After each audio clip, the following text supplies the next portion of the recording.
بسم اللہ الحمدللہ والصلاة والسلام علی رسول اللہ السلام علیکم ورحمۃ اللہ وبرکاتہ۔ ایک بے مثال کانفرنس خطہ پیر پنچال میں قسط نمبر 9۔ کانفرنس کی آخری نشست میں یوں تو بہت سارے مدعوین حضرات نے مختصر وقت کے اندر اپنے خیالات کو سامعین کے ساتھ شیئر کیا، جن کے نام بھی احکر پہلے بتا چکا ہے، اور مجموعی خطابات کا خلاصہ بھی پچھلی قسطوں میں پیش کر چکا ہے۔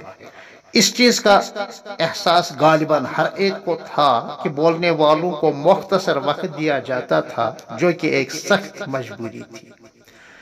پیام انسانیت کے حوالے سے ایک محترم مندوب، ایک نوجوان عالم مولانا جنید فاروق ندوی اورنگ آباد مہاراشٹر سے تشریف لائے تھے۔ انہوں نے بھی اپنے مختصر تاثرات پیام انسانیت کے حوالے سے پیش کیے۔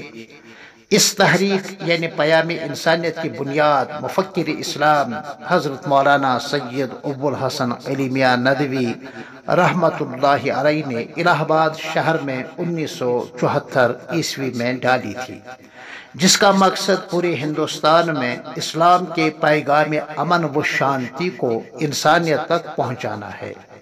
الحمدللہ اس کے گہرے اثرات سارے ہندوستان میں محسوس کیے جا رہے ہیں۔ یہی وجہ ہے کہ غیر مسلم برادری اور امن پسند طبقات جوگ در جوگ اس عنوان کے تحت جمع ہو رہے ہیں، اور ان کے دلوں میں جو بعض فرقہ پرست عناصر مفاد خصوصی رکھنے والے طبقات نے نفرت و عداوت کے جو زہریلے بیج وہ جو ڈالتے آ رہے ہیں، اس سے الحمدللہ اس کا ازالہ ہو رہا ہے۔ چنانچہ انہیں فرقہ وارانہ ہم آہنگی کے واضح فلسفہ سے آگاہی دی جاتی ہے، لیو اینڈ لیٹ لیو، جیو اور جینے دو۔ اس وقت پیام انسانیت کے سرپرست اعلیٰ ولی دوران عالم ربانی حسنی سادات کے چشم و چراغ حضرت مولانا سید محمد رابع صاحب ندوی مد ظلہ العالی ہیں، اور جنرل سیکریٹری یعنی ناظم عمومی سادات خاندان کے گلی سرسبز حضرت مولانا سید بلال صاحب ندوی حسنی مد ظلہ ہے۔ اس کانفرنس میں رفیق محترم مولانا مفتی شفیق الرحمان صاحب قاسمی کلچرل اکیڈمی منڈی سری نگر کے ترجمہ کلام پاک بزبان پہاڑی کی رسم افتتاح ہوئی۔ عزیز القدر جناب حافظ مقصود احمد ضیائی صاحب کی 2 کتابوں کی رسمی اجرا ہوئی۔ نمبر 1 سنگلاخ وادیوں کا مرد آہن۔ اس میں حضرت مفتی فیض الوحید صاحب کی زندگی کے چند روشن نقوش بصورت تحریر واضح کیے گئے ہیں، اور دوسری کتاب ماہتاب علم و عمل۔ یہ کتاب جامع ضیاء العلوم پونچھ کے سابق شیخ الحدیث اور صدر المدرسین حضرت مولانا قمر الدین صاحب قاسمی نور اللہ مرقدہ سے متعلق ہے۔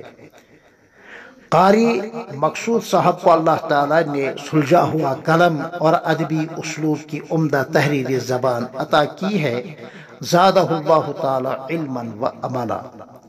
نیز احکر کی کتاب ذکر جمیل بفیض وحید یعنی وہ ایک روشن ستارہ تھا، اس کی بھی رسم رونمائی ہوئی، جو حال ہی میں بعض احباب کے سخت تقاضے پر میں نے شائع کرائی تھی۔ میری یہ کتاب 136 صفحات پر محیط ہے، جس میں احقر نے اپنی طالب علمانہ اور شکستہ تحریرات کو اپنی استطاعت بھر مواد کو جمع کیا ہے، ساتھ ہی ساتھ چند اکابر علم اور مشاہیر ادب کے مقالات کو بھی اس کتاب میں شامل اشاعت کیا ہے۔ پھر ملتے ہیں آپ سے قسط نمبر 10 میں، جو آخری قسط ہوگی انشاءاللہ تعالی اسی عنوان کے تحت۔ تب تک کے لیے السلام علیکم ورحمۃ اللہ وبرکاتہ۔